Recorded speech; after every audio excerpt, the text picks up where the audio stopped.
Welcome everybody to Mild's Culture Plate. It is Saturday, 11/11/2023. Happy Veterans Day, everybody. Yeah, I kept saying yesterday was Veterans Day, but yesterday was the observed Veterans Day. Today is actual Veterans Day. So again, cheers to everyone out there who has served.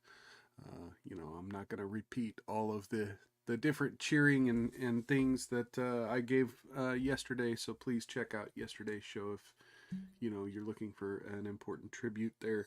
Um, Still drinking the Wolcott bottled in bond. As always, ladies and gentlemen, feds and degenerates, cuckolds of all ages, come on in the chat. Say hello in the chat if you want a shout out and a toast. Gonna be drinking during this stream, even though I've got shit to do after. I'm gonna be going Joe Neerman style and letting the lady drive. Yeah, welcome everybody. Got an interesting show for you today. I have a few news clips, and then we're gonna do a Love Don't Judge review. We're gonna do a judge of Love Don't Judge. Judge the Love Don't Judge. So we're going to be doing that. If you're not familiar, I found like the holy grail of content on YouTube, and we're going to be checking that out. Trying to think of any other show notes. Yeah, well, first off, I want to apologize. Normally my show is 6 p.m. Central. I heavily advertise people to be here on 6 p.m. Central on Saturdays and Wednesdays. Today I did wind up having an event that I totally forgot that I was supposed to attend, and I meant to reschedule the show and I did not. And yeah, it was kind of it kind of hit me like a ton of bricks today. I was like, wait a minute, that's going to conflict with my show. So yeah, it was a little unforeseen. I mean, it was foreseen. I knew it was coming up this weekend. I just did not realize it was going to be tonight. So, yeah, I guess it wasn't important as the whiskey event last weekend, huh? uh, you know, it's only family and friends and important things. And yeah, I managed to reschedule when it was whiskey. Guess that makes me an addict, huh? So, yeah, say hi if you're out there. We got a couple people. Shut up, I can cook in the chat. Running to the store. Garlic turmeric or chicken fried rice. I like the turmeric garlic. Cheers. I just had chicken soup for lunch. Yeah, cheers. Welcome to the show, everybody. So yeah, we have some interesting news shows. Let's jump right into it. Obviously, one of the more important news stories of the week was the $261 million verdict in the Taking Care of Maya trial. If you've been watching it, either, Court TV or Law and Cuck or one of those. But, you should have been watching it on Megan Fox Investigates right here on Rumble. I watched a couple days of it, but it was a month long, and each day was long and confusing, and you had several medical experts. Thankfully, Megan Fox has definitely broke a lot of those things down in her more recent streams. Like last night, she had this weird collaboration that was almost like a docudrama where she had various guests on, reading the different parts of the different lawyers and witnesses and judge of one of the hearings leading up, probably the most important hearing leading up to the tragedies surrounding that case. There's if you're not familiar with the Maya Kowalski situation, right now there is a hit documentary on the pedoflix, the Netflix putting out some semi-important information for once. And yeah, I managed to catch a huge chunk of that documentary in the middle of all of this coverage from Megan Fox. So yeah, big cheers to Megan Fox. If you're out there, cheers. Good job. As I sent her a message earlier telling her good job. She said thank you. So cheers. But yeah, Megan Fox has done a great job reporting on all of it. So yeah, go check out her channel if you would like to know more. But the basic rundown is you had this little girl, Maya Kowalski, and her very protective mother. She was suffering with pain, like very bad internal pain, and her doctor wanted to prescribe her heavy doses of ketamine. Well, she had a flare-up, and they decided to go to the hospital. And at which time, they informed, like, the doctors, look, the only thing that has helped her with this was ketamine. And the hospital kind of used that to pursue Child Protective Services to get involved and say that this was Munchausen by proxy, that this was all in the mother's head, and that the ketamine was abuse, and that the treatment plan was abuse, and that they were going to treat the child instead for, I think they called it conversion. No, it wasn't conversion. Anyway, it was for having, essentially been falsely diagnosed, by a parent as opposed to a medical professional, which that wasn't the case. And, after being held for, several months, there were some situations where the parents were trying to follow what the doctors wanted and what the court wanted, and eventually the court kind of just did everything they could to make sure the mother could not be involved near her child, etc. And after leaving court one day, the mother had, deleted herself from the planet. And, it was very unfortunate. And so now we've had this, 30-day case in Florida court here, in which they were suing for several things, false imprisonment, medical malpractice, etc. And they won $261 million. But that's not all. The case is not over. As much as it's over, and we've seen a huge victory, now begins a new chapter in the Kowalski family search for justice. Because as being reported by Megan Fox of PJ Media today, Maya Kowalski files a criminal complaint against Johns Hopkins All Children's Hospital for sexual assault. Maya Kowalski and her family just won a landmark judgment against Johns Hopkins All Children's Hospital in the amount of $261 for false imprisonment, battery, and a litany of other injustices. You can read the details on PJ Media here. But something that came out in the trial outside the presence of the jury, which was not allowed in evidence, was Maya's testimony that she was sexually assaulted by someone dressed as a doctor while she was being held away from her family in a pediatric ICU unit.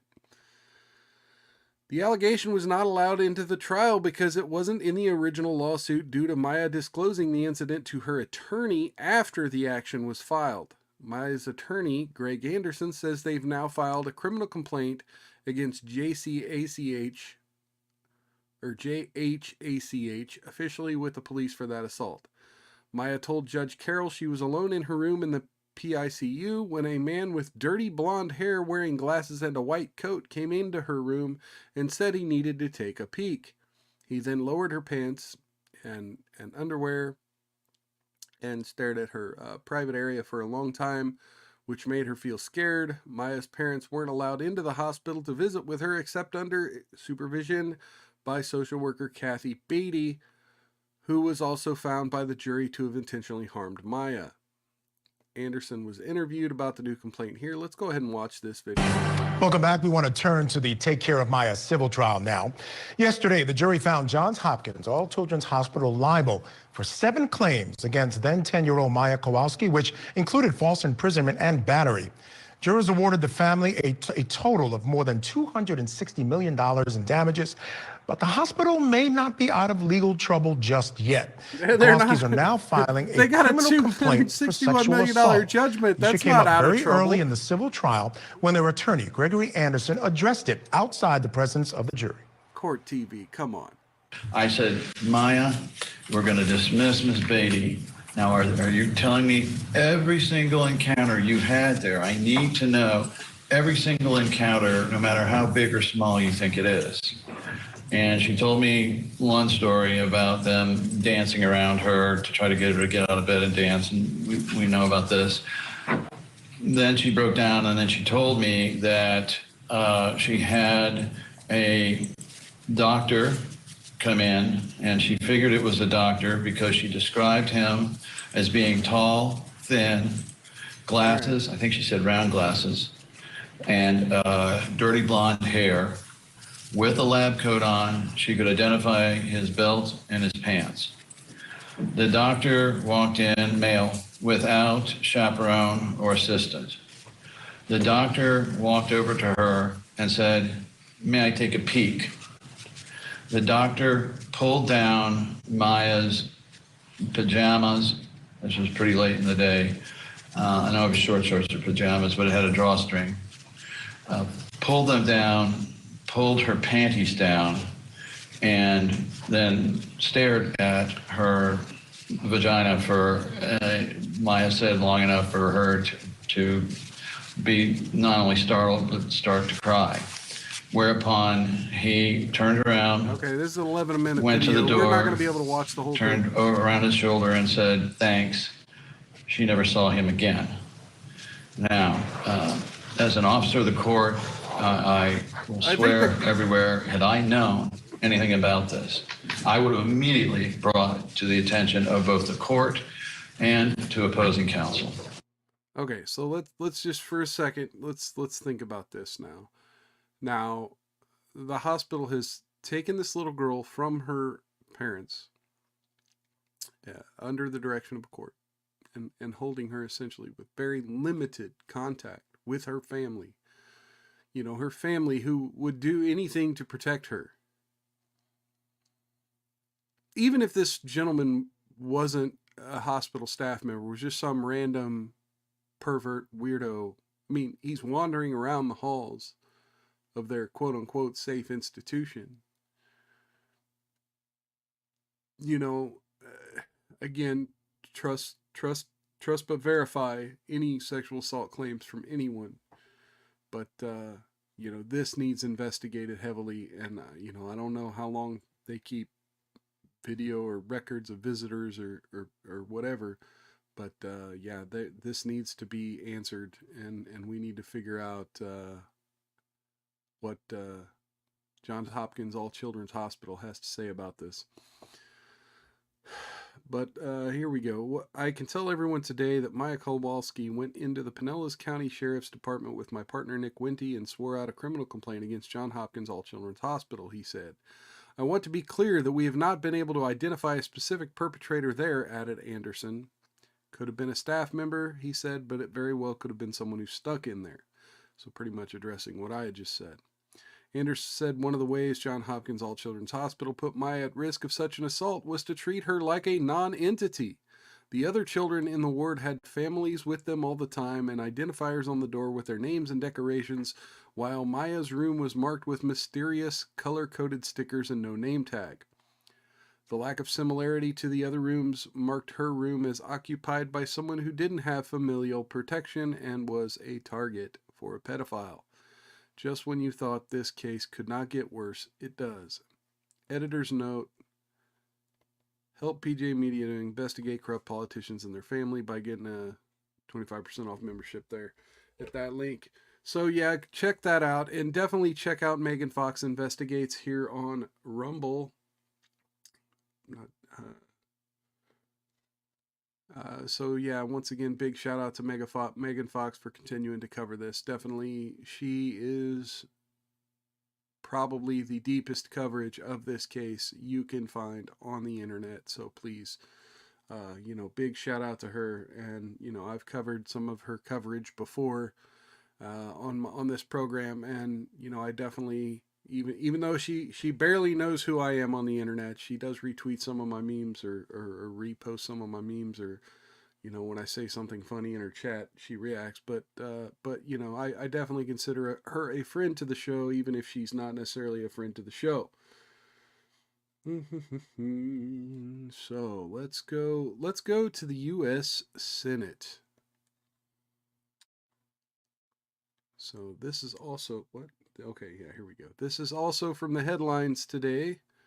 This is the Senate Judiciary Committee holding a meeting about various things, and Senator Marsha Blackburn of Tennessee gets up to speak about various topics, and she drops a couple of bombs right in the middle. Now, of course, the headline up here kind of spoils what I'm about to talk about, but there's more than just the Epstein stuff. So let's listen to the several things she's going to ramble on. They're mostly talking about confirmation of judicial nominees from the Biden administration. So that's really the topic that they are there to talk about. So she starts off with that, and then she rambles into another few topics and talks about all the subpoenas that she's seeking. And so let's hear what she has to say here. Thank you, Mr. Chairman. I think we all know what this is about, and you all have been after Justice Thomas. We are fully aware of this. And I think that the whole charade is truly disgusting. Now, if we go back to the Dobbs leak, and I'm one of those, I'd like to know who the leaker is, and I'd like to know why they did it. But since that leak, our Supreme Court justices, especially Thomas, Alito, Gorsuch, Kavanaugh, Barrett, they have been subjected to threats on their lives. Their families have been subjected to threats on their lives. And yet, this is what you and Senator Whitehouse are choosing to focus on, is a discrediting of the court. And we know what this is about. We should be talking about protections for the court. I think that it appears that what you're doing is you're going after them because right now you don't agree with some of the decisions that are coming out of the court. So instead of letting them exercise and fulfill their jobs, what they're required to do, what are you doing? You're going after a way to delegitimize the court as an institution. So yeah, Tennesseans know this. I saw a shorter clip. We I see didn't it. see this part. This is pretty important too. You know, Senator Graham mentioned Justice Sotomayor. Now, this summer, what we learned was that over the years, her staff has pressured public institutions to buy her books. And these books and her book deals have earned her $4 million. And I haven't heard you mention that. None of you have mentioned that. You don't want to talk about that.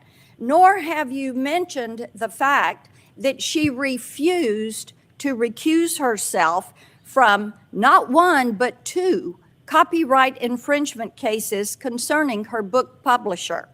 You clearly don't want to talk about that one either. Wow. So I have filed an amendment issuing a subpoena she's not recusing to herself Justice that Sotomayor have to do staff with, who helped to college sell her institutions. books, as well as to her book publisher, so we can fully understand the backstory of these deals. And since we're in the business of issuing subpoenas now, here are a few more that I've filed. A subpoena to Jeffrey Epstein's estate to provide the flight logs for his private plane, given the numerous allegations of human trafficking and sexual abuse surrounding Mr. Epstein. I think it is very important that we identify everybody that was on that plane and how many trips they took on that plane and the destinations to which they arrived. Yes. I've also filed a subpoena authorizing Secretary Becerra to come before this committee and explain to us how HHS and the Office of Refugee Resettlement has lost track of 85,000 children. In addition, I filed a subpoena to compel the Biden DOJ to provide all documentation about their disastrous decision to terminate the successful China initiative. That was a program that was critical to targeting and prosecuting Chinese spies in America. Next, we've got to get to the bottom of the far left's effort to take down President Trump. That's why I filed a subpoena for all documents relating to any political donations and participation by Special Counsel Robert Mueller's staff. And let's talk about the two tiers of justice that we're all seeing in the Biden administration. This administration loves to talk about misinformation, but they clearly have the goal of censoring conservative speech online. Well, In the latest Missouri example versus of Biden's this, getting them on that. DOJ, on behalf of the FTC, filed a privacy and securities practices suit against Twitter. So I think we need to get to the bottom of President Biden's efforts to silence Elon Musk. That's why I filed a subpoena to compel DOJ and the FTC to provide all documents related to the investigation of Elon Musk. So, Mr. Chairman, I think there are real issues that we should be talking about: social media and the way it's destroying our kids' lives. Wall Street Journal has an article in on this today. Our southern border is wide open. It is a vulnerability. The president's administration has lost track of 85,000 children. The world is on fire, but what you have chosen to do is to launch an assault on the legitimacy of the Supreme Court. If you want to take up our time and go there, Mr. Chairman, we can all go there. I think this is a sad day for this committee and for the confidence that the American people would like to have in our institution and in this prestigious committee. Thank you, Senator. When I recognized you, I didn't know what subject you wished to speak to. As I announced at the beginning, the first thing we'll consider the two judicial nominations, then we will move to the subpoena. And I see people seeking further recognition on that issue. So after lengthy debate on these nominees at the last meeting, the question is... Mr. Chairman, I want to speak on the judges. Senator Cotton. okay, so that's there we go. We have Senator Blackburn, going down a litany of issues saying she's going to subpoena, and it sounds like a political move, right? This doesn't sound like it's going to go anywhere. It's not going to resolve an investigation. It's clearly her just once again announcing on the floor, well, I mean, not even on the floor, but in committee, in Senate committee, all of these things that, the left wing would like to brush under the rug, the failures of our immigration policy, the failures to hold their own Supreme Court justices accountable, but yet act all,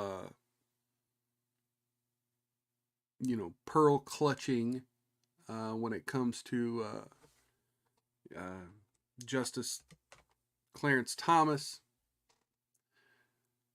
But, all of these things, the Epstein flight logs, the political persecution of Donald Trump, the open borders, the Chinese spies. I wouldn't expect very many of these topics to go very far, but at least Marsha Blackburn is feigning, at least, to do something about these issues, whereas most of our Congress are just ignoring it, brushing under the rug. And that goes for Republicans too. At least she'll talk about it. I want to know where the rest of the Republican Party is. I want to know where the Uniparty, where the Democrats and the more neocon Republicans stand on these issues. They need to be moving forward with child trafficking. You know, when she said she wanted to know where all the missing children are, I still want to know where the missing children from Epstein Island went. I want to know where the missing children from Hawaii are. And I would like to know where all these missing immigrant children are. We've got a serious child trafficking issue in this country, but you know, don't get all frazzle dripped on it. Okay, so next story. Next story involves here. Let me add the other logo in up here or up here. There we go. Outlast haters. That's our motto here on Mild's Culture Plate, is to outlast the haters. And we have a story here that's all about outlasting the haters. So I want each and every one of you out there to learn a lesson from this, is that just when things seem bad, just when things seem unsurmountable, right? When our nation's at its worst, you know, the people most atrophied are the people who get lazy. The people most atrophied are the people who don't have the conviction of the passionate, noble people who fight these battles. You know, oftentimes our enemies just want to take pot shots and run away. Where we stand there like a wall, we'll take it. We'll take the beatings. We'll take the criticisms. We'll take the straw man arguments and logical fallacies. And we'll create movements. We'll create passion. We will fight to the death. And in the end, we will stand and continue to stand steadfast in our values, in our convictions, in our morals, while our enemies go the way of Jezebel Media. Feminist publication Jezebel shutting down parent company GO Media announces. This is on CBS News here, Money Watch. Feminist publication Jezebel is shutting down after 16 years. Its parent company GO Media announced in a memo to employees Thursday. The media group also said it's laying off 23 employees, including the staff of Jezebel, across its digital platforms. Now, we just take a moment to remind all of you that it wasn't that long ago Jezebel put out an article saying, yes, we beat our boyfriends, and it's not a bad thing. We beat up our boyfriends, and it's not a bad thing. Get woke, go broke, folks. As of this week, we are making the very, very difficult decision to suspend the publication of Jezebel, GO Media CEO Jim Spanfeller said in the memo obtained by CBS News. Quote, unfortunately, our business model and the audience we serve across our network did not align with Jezebel's. Spanfeller said the decision to shut down Jezebel came after GO could not find a buyer for the website. He said that despite interest from over 24 potential buyers, quote, we could not find Jez a new home. Now let me take another second just to say, look, this is clear. This excites me, because that phrase right there, we could not find Jez a new home. Look, the left is very good at raising money. The left is very good at motivating people. The left is very good at putting out a narrative, getting a lot of people to rally behind it, and moving forward. The fact that they did not have the business savvy to garner a network of investors, even crowd-funded investors, to get one of the most key media brands for their ideology on the far left. The fact that they couldn't figure out how to save Jezebel, that Spanfeller and GO Media could not reach an agreement with anyone on the far left to let this survive. So let's read further. Quote, I haven't given up on Jezebel. Media is nothing if not resilient, so are its practitioners. I will keep you apprised if circumstances change, Spanfeller wrote. The publication, launched in 2007 by Gawker, was known for reporting and commentary on hot-button cultural issues affecting women, covering topics ranging from politics, entertainment, beauty and fashion, women's health, women in the public eye, and more. The site and all other former Gawker media, including Gizmodo, Deadspin, The Root, and AV Club, except for Gawker, were acquired by Univision in 2016, following the Gawker media declaring bankruptcy in the wake of the Hulk Hogan sex tape lawsuit. Geo Media was then formed in 2019 after Univision sold the former Gawker media sites to Great Hill Partners. In the memo announcing the shuttering of Jezebel, Geo Media also introduced new plans for restructuring its editorial strategy for its remaining publications. So basically, they're just going to fold the feminism into everything else because that's what they do anyway. They participate in the ESG bullshit that we see from every media company across the board. You know, if every article is feminist, you don't need a feminist article aggregator, right? So again, as we celebrate the death of it, we just need to understand that, you know, really, as Jezebel dies, the rest of the media just takes on a little bit of Jezebel in each media organization. You know, this is the problem with censorship, is censorship doesn't kill people, it makes them go to other places. It spreads the disease around. You know, people want to see websites like Stormfront shut down. But what do you think would happen? Do you think that would just cure the racism of its millions of users? No. No. They would just find other places to go and, you know, be white supremacist. And in my opinion, that would be more dangerous. There would be less to monitor any violent rhetoric, right? Because they'd probably just hide out on your local Discord servers with their buddies, right? Anyway, so back to the article. Spanfeller said despite the cuts, he hopes the changes to the editorial process in the company's various newsrooms will result in the growth in the months ahead. So maybe if we do that, then we'll be able to afford to pay the feminists. In addition to outlining plans for restructuring, the memo announced the departure of the company's editorial director, Meryl Brown. Jezebel is the latest publication focused on feminist and gender identity-related topics to shut down. Last year, Bitch Magazine shuttered, and the Washington Post's The Lily was discontinued and its staffers were reassigned to other departments. Hey, there we go, I just called it. Within the paper's newsroom. So yeah, if you were following Washington Post's The Lily, yeah, those staffers, yeah, they're just spinning the other news to be what they really wanted to report on. So yeah, that's what you're probably going to see with the Jezebel. Now, granted, they said they laid off 23 employees, but not all of them were Jezebel. So it included the staff of the Jezebel, but you know, that's just it. These people are going to get on LinkedIn, right? They're going to have, you know, DEI in their profile, in their resume, and they're just going to move on to the next,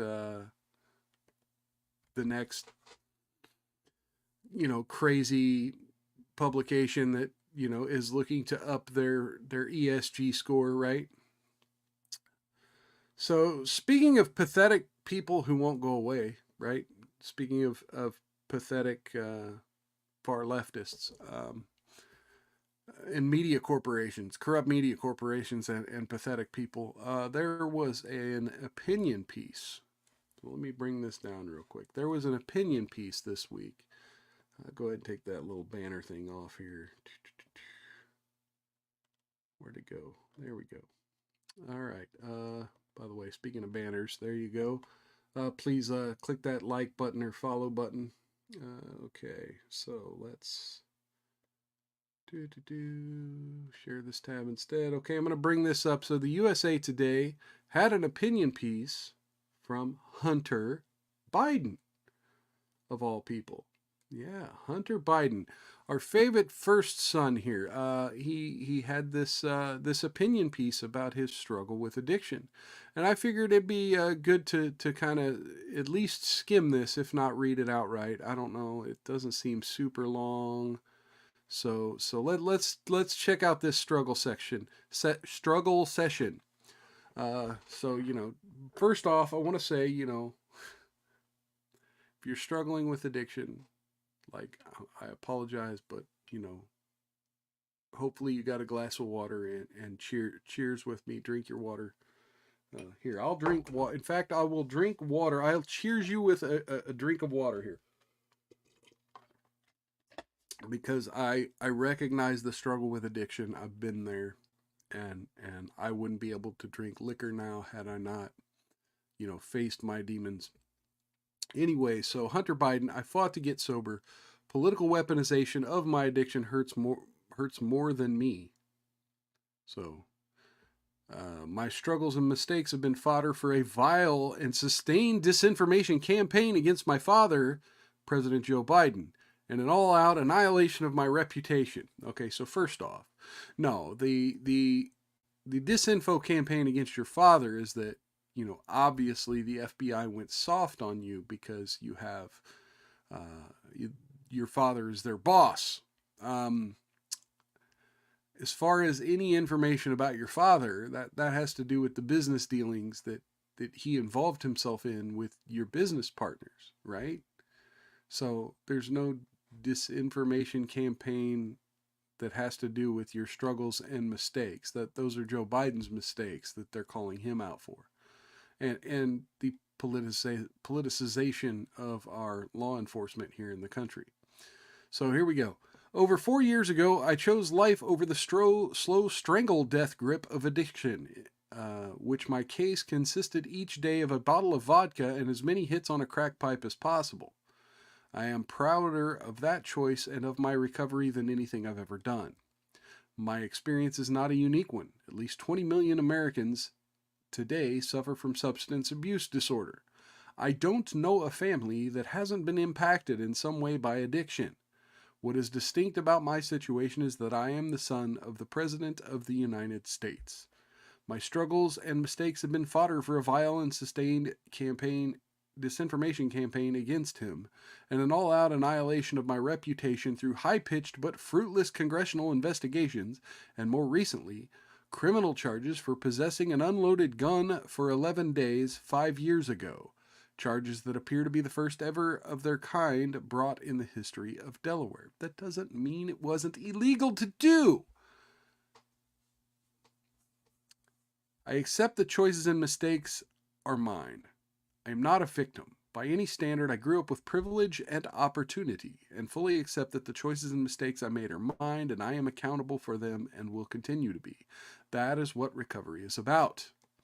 What troubles me is the demonization of addiction, human frailty, using me as its avatar, and the devastating consequences it has for the millions struggling with addiction, desperate for a way out, and being bombarded by the denigrating and near constant coverage of me and my addiction on Fox News. Parentheses, more airtime than GOP presidential candidate Ron DeSantis, and in the New York Post, parentheses, an average of 2 stories a day over the past year. The science of addiction and recovery has made great strides in just the past decade. However, far too few will ever experience the miracle of recovery unless we change the stigma around addiction. For those who live in recovery and for those who love someone in recovery, we know how hard fought our newfound lives are in letting go of the shame and making amends. Getting clean is easy. All you have to do is change everything. Someone once told me, getting clean is easy, all you have to do is change everything. That is one of the most profound truths I know today. The weaponization of my addiction by partisan and craven factions represents a very real threat to those desperate to get sober but are afraid of what may await them if they do. Okay, I just want to say that this is some Amber Heard levels of, well, if you criticize me for being the worst representative of my cause, then, then you'll harm real victims, and I'm not the one who harmed real victims. You are. Like, this is diversion and projection right here. Anyway, so let's see here. It is not hard to see why. My recent haircut turned into a wild conspiracy to evade drug tests. Tabloids steadily splash nude pictures of me on their covers. Where did they get the nude pictures? Where did the nude pictures come from, Hunter? And even a member of Congress displayed revenge porn of me on national television. Where did the pictures come from, Hunter? My addiction doesn't justify Steve Bannon and Guo Wingui posting altered nude photos of me with editorial creativity over the pictures. My addiction shouldn't permit the likes of Rudy Giuliani or a former Pete Navarro aide to debase and dehumanize me for their own gains. It is already a near impossible decision for addicts to get sober, and the avalanche of negativity and assault of my personal privacy may only make it harder for those considering it. Yeah, but even crackheads and alcoholics know that you're the son of someone who was a Maryland senator, or Delaware senator, a Delaware senator, a vice president, and now the president of the United States. Earlier you mentioned how you've lived a privileged life. Those people struggling with addictions, they're dealing with very personal demons, right? Most people who are in a position of addiction, they're not in those privileged positions. They're experiencing their rock bottom in a dramatically different way than you are, sir. And I would argue that instead of trying to relate your struggle to theirs, try to understand how their struggle is different from yours and how you can help improve their lives, not using them as a shield to divert criticism of your very public behavior. I'm blessed with family that gave me support and space to seek sincere redemption. They too endure the shaming and humiliation of their father, son, brother, and uncle. After what I've gone through since my brother died, banging his wife? And the perpetual public humiliation of me, I'm now certain I can survive anything except a drink or a drug. I mean, that's the problem, isn't it? Right? You can survive anything except a drink or a drug. I mean, again, I don't want to shame those struggling with addiction. But part of the problem with an addict is they feel bulletproof. You are addicted to your privilege, sir. Forget about the alcohol and the drugs. You still have an addict personality. You still have the demon resting on your shoulder. You are addicted to the privilege of being the son of the President of the United States and having the media and the FBI and the Department of Justice hold water for you. You don't have to fight your own battles. You haven't had to walk into a courtroom with a public defender and no money in your pocket and try to defend yourself against these charges. Do you think any other crackhead with a gun would have gotten the kind of leeway and the kind of sweetheart deals that were put in on the plate in front of you?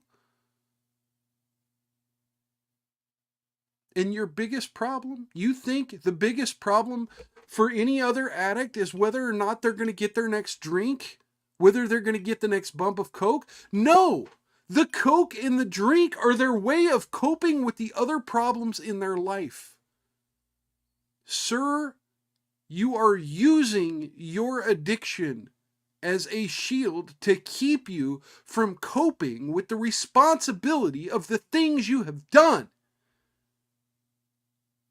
That is the real disease of addiction and the real symptoms you show.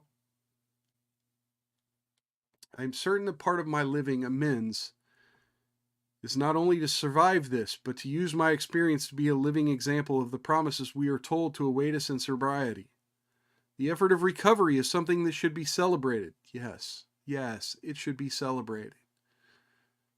But it also involves accountability, holding yourself accountable. Okay, so here we go. Going to continue. And I hope that despite my role as the punchline and punching bag for some, you got to take those punches, man.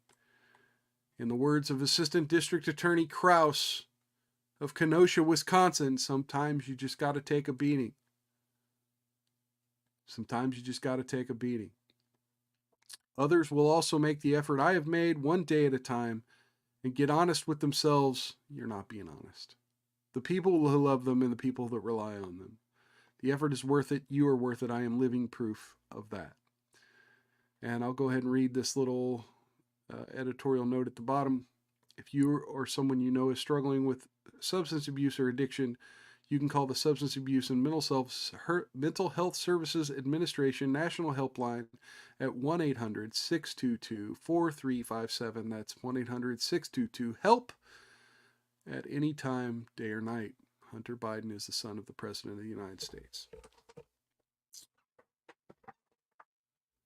I'm sorry. I don't like it when rich people evade accountability. This is exactly why everyone was pissed off at Amber Heard. Why everyone's still pissed off that after being held accountable, Amber Heard still tries to play the victim.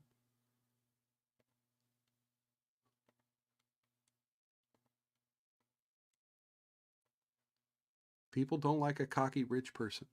And this was a struggle session. This was using other addicts as his personal shield to keep from being accountable for the real mistakes he's made in life, right? You can't blame alcohol for everything you have done. You can't blame the drugs for everything you have done. All right, so we're going to try to wrap this up as quick as we can, but we're going to do an episode of Love Don't Judge. If you're not familiar, we've been doing this on this show. There's this YouTube channel called Love Don't Judge. And of course, the point of their whole channel is to show different relationship styles, unique people who love each other in ways that the rest of us want to judge. So they say love don't judge, and I say we're gonna judge you anyway. So let's check this out.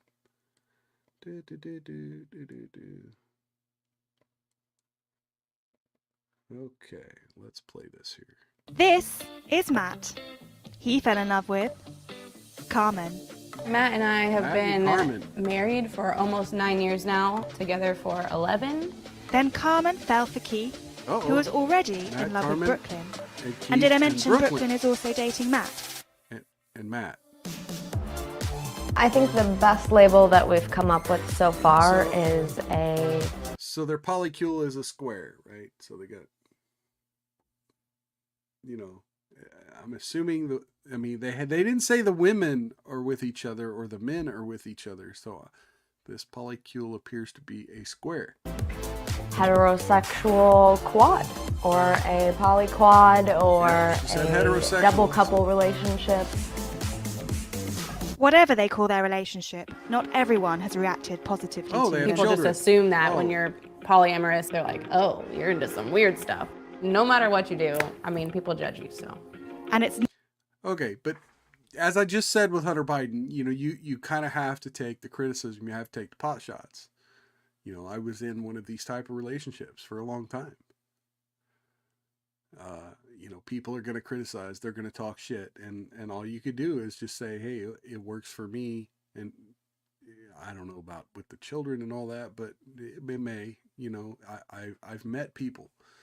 Fun fact, when I ran for office, I was contacted by some people to kind of help push the movement of, the whole marriage licensing issue, and how the bigamy laws were set up as such to, go after people in plural relationship type situations.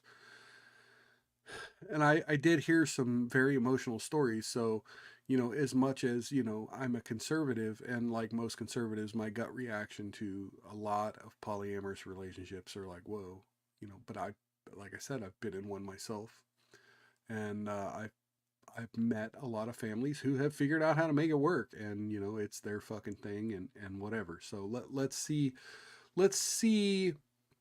See, for me though, this kind of stuff, like when you take it to the internet, when you've decided to let the cameras into your home, and you're trying to seek attention, it's because, in my opinion, I think it's because you're lacking some key moment, and you're looking for the reinforcement of, you're doubting yourself, and you're looking for the reinforcement of why this is a good thing. So this is why I love this Love Don't Judge, because obviously most of these people, they have something inside them that's telling them, like, I'm doing something wrong.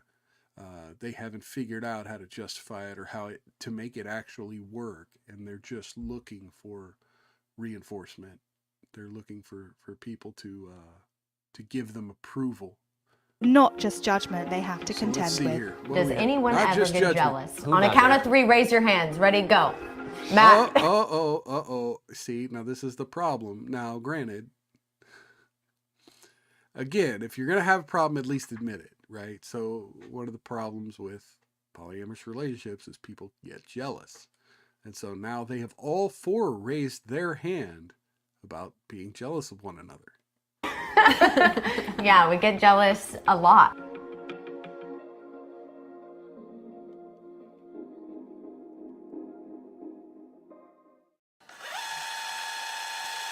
Okay, now wait a minute. I got to go back to that freeze frame. I'm sorry. I didn't give that the proper moment. Wow. That is just like, that's the type of photo that a relationship like this would put on the mantle behind them right there. Like, that's like, they need to take whatever that crappy wall art is off and put this picture up there. That's kind of adorable. Right? That's kind of adorable in a way. I mean, No, I'm just kidding. Oh, that's how it's gonna be. This is the intro, y'all. Hey, this is like a normal Saturday night. Trying to look more comfortable, but it's not working. Mom? So. How did the quad start? Do they call both of them Dad? How did it start? We love each other. Matt and I got into West Coast swing dancing last year. Oh, there's And swingers. Brooklyn and Keith are Swing kind dancing. of the top people in Nashville to do that. And Nashville. we had seen them around, and Matt and I personally had talked about an open relationship or what that would look like, and we kind of just all hung out a couple of times. It happened pretty quickly. I mean, and it was very organically too. As a quad, we've been together for about 8 months now. Not long into their poly relationship, and all 4 people in this quad are living under one roof. Keith and I were in an original relationship, and Matt and Carmen are married. Cheers in to an the original dancers relationship as out well. there. We like to call ourselves the OGs. And then we also have the switch where Keith and Carmen are in a relationship, and me and Matthew are in a relationship as well. All right. I think the best label that we've come up with so far is a heterosexual quad. Polyquad, double couple relationship. I've seen a lot of monogamous relationships that It's a they square. just make it work. And that's not something that 4 me and Carmen dots. wanted to do. We didn't want to just make it work for 20 years, 30 years. We wanted to actually live a loving life. And so if this is the way to do that, He always thanks me for laughing at his jokes, but I think they're funny. She laughs at most of them, which is it's great. It's actually Okay, so yeah, if you're gonna make this work, then both women have to laugh at your jokes. Just saying. it makes me feel really good. Yeah. It's hard to be monogamous in today's day and age. Like, there's so many social media outlets, a lot of temptation, if you will. I mean, look. Yes, it's hard to be monogamous. It's supposed to be hard to be monogamous. That doesn't mean you have to be monogamous. But it's also hard to do this, right? It's hard to make this viable. It's even harder to make this viable than it is to be monogamous. You know, that's the thing they don't tell you in these videos, is this takes so much work on emotions, on schedules, on boundaries. Like, that after living a life like this, like, monogamy is a little quaint to me. I hate it because I love women, but you know, it's just as hard. Well, there are pieces within yourself and within other people that aren't always going to align perfectly, and if you have other people in your life to kind of fill those gaps. Me and Brooklyn, we tend to have a lot more banter, like than me and Carmen. Keith and I really kind of... Okay, when she said fill those gaps, again, for the monogamous couple, that's what hobbies do, right? When you're not with your partner, then you go play video games, you play guitar, you go to a bar and sing, karaoke, you know, you read a book. Do more like soul search work together, is that fair to say? Or like... Yeah, I think that we tend to dig a little deeper into our feelings. Each one of us kind of have roles in each other's lives that are met by the individuals here. Ready to leave. That's a pretty great family unit overall. But it's not just the four of them living under one roof. No, Carmen and Matt's kids. 2 young children are also part of Okay, the so the other couple doesn't have kids. Like the other mom and the other dad doesn't have kids. Karen and Ellie know that Brooklyn and Keith are part of the family and that we all love them very much. Beyond that, we refer to them as their godparents, and that's all, you know, they do know. No, you're not gonna call him uncle? Mommy, Dad, owner, and me, and Annie. So what do you think about having Keith and Brooke as part of the family now? That they're nice to us, and I like them being here. Yeah. All right. There probably will be a point where we would tell them. They don't, I mean, I think they're just so young. At 6 and 3, I don't think you really even understand what a marriage looks like, or just a romantic relationship, because you don't really have... Okay, real quick, can you imagine being this guy and like what, do they ever go on triple dates and leave the fourth person back to watch the kids? Do you think that ever happens here? I'm really fucking curious about that. Like, if they've ever gone on like a triple date and left the other person to watch the kids, or these 3, or 2 guys and a girl, like if they've just left one to watch the kids while the other 3 went out on like a triple date, like that's what I want to know. Anything to go off of. So I do think eventually we would tell them. Get some ice cream at the ice cream store? I want to get donuts. Donuts? We go out sometimes, and we go to restaurants. And that's... Oh no, they all 4, they all With 2 6 kids go. and a long-term marriage to Matt, Carmen found it hard opening up about her evolving relationship. Uh-oh. I was pretty nervous to tell my family because I felt like they weren't going to be okay with it or judge me. Family's never I put it off for a while, and then I finally was just like, Mom, we're dating other people. And I just like blurted it out, and Matt heard me on the phone, and he was like, whoa. But I was like, I'd rather just have it out there, and then, I mean, people are going to judge you if they love you, if they don't love you, no matter what you do. That's I mean, 10 times better than what With some judgment Hunter being harder Biden to did. deal Like, with she than others. admitted it was going to be rough. They you just gotta tell me do all it the time anyway how and they're accept the like, judgment. are you thinking about your children, and this is going to mess them up, and it's not right, and all that stuff. So that's been pretty hard for me because I take parenting very seriously, and I would never do something that would put my children in danger. So that's been kind of difficult. What? Do you have it with 2 hands? Lick it. Oh, on your eyes? I would say the biggest misconception is that She's people eating think an that ice you cream just, cone upside down with a do spoon? stuff all together and have orgies all day, every day, and that's it. I mean, I feel like people just assume that when you're polyamorous or that you have multiple loves in your life, people think that, oh, you're into some weird stuff. She just said people assume we have orgies, but have you had like? We feel I the didn't most hear a judgment denial there. when we first tell people about our relationship. But for the most part, it's been really positive. Most people just have a lot of questions. And it's not just the judgment that this quad has had to contend with. Does Not just anyone judgment. ever get jealous? I'm On a not count of that 3, jealous. raise your hands. Okay, Ready, raise go. Matt. Yeah, we get jealous a lot. So but apparently that's he just was part the of it. It's worst. one of the challenges I feel when So we're wait a all minute, let's go back real communicating quick. that we Okay, so let's just take a look at the four of them sitting on the couch. Okay, so you got this guy looking like he just walked out of a 90s movie. And then you got this guy with his like weird long-haired comb over scraggly, like, okay, he's the most jealous.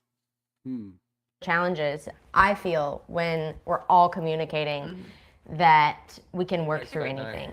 What would I like to do for my next date night? Do you like going out and just going They've to a got the restaurant? boundaries. I do, but Walk around? I would It love to seems. do a date day and go to like a Date amusement day. park or something. I'll go to like. Yes, we do schedule switch or OG time. However, we like to not make it so Rigid. yeah, so rigid, like a flexible schedule. Flexible schedule. Obviously, if there is a tiff that's happening between the OG and it's time for us to switch, we don't do that because we haven't seen the best outcome. So we make sure that our relationships are solid before we go into switching, because we don't want anyone to be hurt. Wait a minute. We all kind of give each other a look like, hey, is it? The cross Hey, hand what do you holding is feel like? great. Hey. I don't like that look. So it brings a lot more excitement into it as well because we don't want to lose that. The benefits of being in a poly relationship are definitely just having another person to lean on emotionally and connect with them in a deeper level. I call With so many benefits bullshit. of being It's poly, variety. this quad have no intention of going back to being two pairs anytime soon. Being in a quad relationship is just the extra amount of everything. It's going to be extra love, which is amazing. It's going to be extra. Look, you never intend for something exciting like this to end.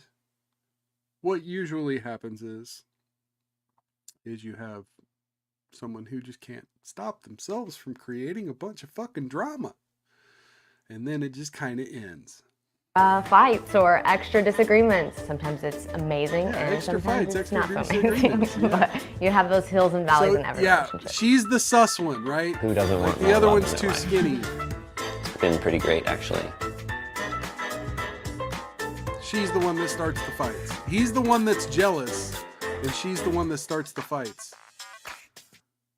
Okay, there we go. That's our LDJ for this week. It wasn't as bad as some of the ones we've seen in the past. No gold diggers here. You know, they seem to have, you know, for such a really unique relationship style, they seem to have a positive outlook, good boundaries, and you know, they're fringe, you know, but at least they're accepting criticism of their lifestyle with a positive outlook. They're moving forward and they're making shit work. I mean, I can't fault that. Like that, it's just like, you know, the difference between a gay person who makes their entire life like gay, you know, we have to be this community, we have all this responsibility to our community, and, you know, we're all victims and we're oppressed, and, you know, they can never accept valid criticism of them as a unique human being with human being problems. It's all about an attack on them, their identity, and their community.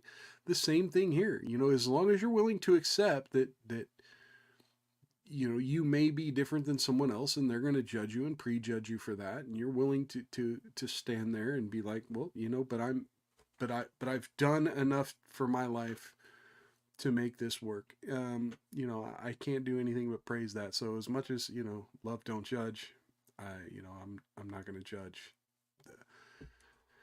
Not going to judge those people as bad as I would some of these, because, you know, they seem to at least. How do you make Discord go away permanently? There we go. Okay, what is this? Oh yeah, okay, so I've downloaded a bunch of new software on my computer and it's all driving me nuts. Apologies for that. So folks, that's going to be the show for today. Thank you for coming to Mild's Culture Plate. We will be doing another show this Wednesday at 6 p.m. right here on www.rumble.com/mild/live and over on YouTube. Yes, thank you, James Hunsiger. Welcome to the chat. Cheers, brother. Thank you for coming by. And yes, so if you notice down in the description, I finally got like a custom link on YouTube, on Facebook. So yeah, I'm now facebook.com/the mild world. We're the mild world on Twitter and on YouTube. So yeah, down in the description, you can follow me on any of those social media and here on Rumble. Yeah, X, Rumble, and YouTube is where we stream every Wednesday and Saturday, 6 p.m. And again, not tonight at 6 p.m. because unfortunately I had to come on early. Anyway, so yeah, if you could take a moment, click that thumbs up button, that like, that follow, that subscribe. Don't click subscribe on Rumble. Only do that on YouTube. I'm not looking for money. I don't want your money just yet. We're going to get there, though. We're going to grow this channel. I've got some important guests coming up, so please stay tuned for that. Once again, follow me on social media for more news about that in the future. I will let you know when I've got something big coming up, and I will let you know if I need to reschedule a show or something like I'm doing today. I try to let people know there as quickly as possible, there on the Twitter and the Facebook. So until next time, go watch another one of my videos. Watch an old video. That's between watching 2 videos in a row of mine and sharing me off platform, other than liking and subscribing, those things all help immensely with the algorithm. On both of those platforms. It's really the best thing you can do to help me grow, other than, help me convince some of these big timers to come on this little fledgling podcast. So until next time, take care of yourselves, take care of one another, outlast the haters, don't get any on you, and if you do, rub that shit in real good. See you next time on Mild's Culture Plate. Thank you once again to everyone that showed up. Peace.